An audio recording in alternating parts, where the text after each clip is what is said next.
नमस्ते दोस्तों, कैसे हो आप लोग। मैंने हाल ही में अभी भगवत गीता पढ़ी है और एक नहीं 2 या 3 बार पढ़ी है। और इनफैक्ट मुझे जब भी कभी बेचैनी या काम में दिल नहीं लग रहा हो या कोई सवाल आता है मन में इमोशनली मेंटली, तो मैं गीता का कोई भी एक चैप्टर पढ़ लेती हूँ। तो जब मैंने गीता पढ़ी तो मैंने सोचा कि क्यों ना जो मेरी लर्निंग्स हैं वो मैं यूट्यूब के माध्यम से आप लोगों तक भी पहुँचाऊँ। तो आज ऐसे तो बहुत ह्यूज है, लर्निंग्स बहुत ह्यूज है, बहुत ज़्यादा मुझे इसमें नॉलेज की प्राप्ति हुई है। मेरे दिमाग में बहुत सवाल घूमते हैं, बचपन से ही सवाल घूमते हैं। वैसे तो काफ़ी लोगों के दिमाग में सवाल घूमते रहते हैं, पर मैं बता सकती हूँ कि मेरे ऑलमोस्ट 99% सवालों के जवाब गीता में मिल गए हैं।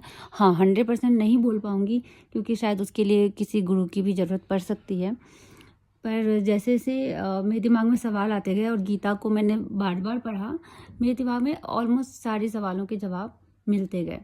तो आज जो मैं बात करने जा रही हूँ, मेरे दिमाग का ही एक सवाल था कि आखिर मेरे दिमाग में ये सवाल था कि आखिर मेरा कर्म क्या है।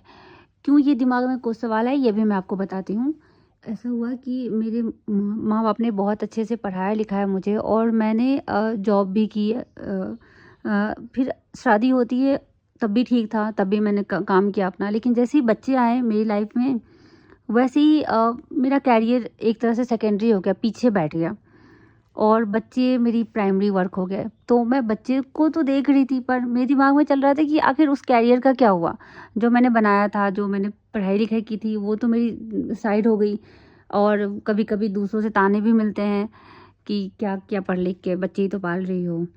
दूसरी बात है कि फाइनेंशियली हमें कोई दिक्कत नहीं है, तो इस वजह से मुझे कोई प्रॉब्लम नहीं है बच्चे पालने में भी।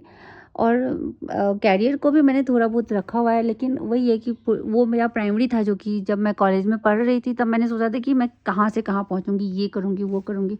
उसके बाद भी कुछ और दूसरी औरतों को मैं देखती हूँ, वो तो बहुत आगे जा रही हैं लाइफ में। तो मुझे ना बहुत कन्फ्यूज़न था कि आखिर क्या है, मेरा कर्म क्या है। बाकी कई औरतों को ये भी देखा है कि वो भी अच्छी-अच्छी कैरियर छोड़ के बच्चों को पाल रही, पर वो खुश थी। तो मुझे समझ आया कि मैं खुश क्यों नहीं हूँ। और उस बीच में मैंने गीता पढ़ी, तो मुझे समझ में आया कि जो कर्म जो है, जो हमारा कर्म है, वो हमारे जन्म के साथ ही डिसाइड हो जाता है। भगवान सबको एक कर्म के हिसाब से ही भेजते हैं दुनिया में। जैसे क्षत्रिय है तो उसका युद्ध करना, या फिर ब्राह्मण है तो उसको शिक्षा देना टाइप से, वो जन्म से ही हो जाता है जहाँ से हम जन्मते हैं। वैसे ही एक जो मदर है जो बच्चे देती है, उसका पहला कर्म होता है बच्चों को ही देखना।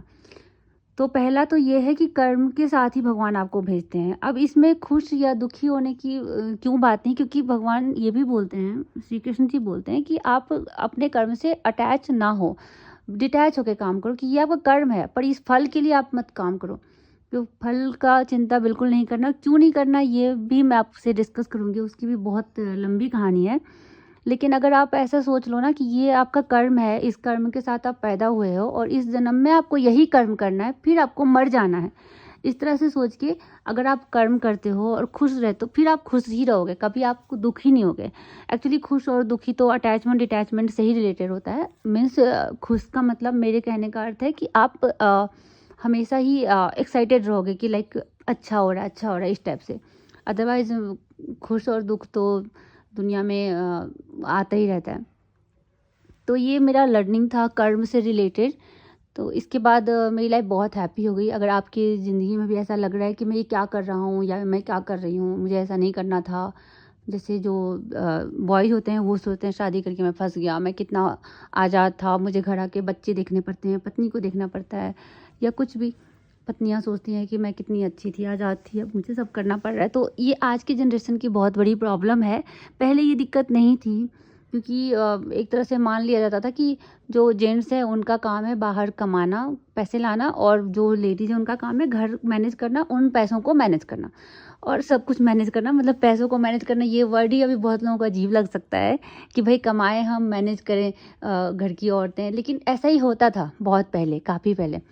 तो कोई भी मैनेज करे, उसमें फ़र्क नहीं पड़ता है और अपना अपना कर्म करना चाहिए। हो सकता है अब उल्टा भी होता है, कभी कई बार होते हैं कि जो जो जेंट्स होते हैं, बॉयज़ होते हैं, वो घर पे बच्चों को देख लेते हैं और जो लेडीज़ होती है वो बाहर काम करती है।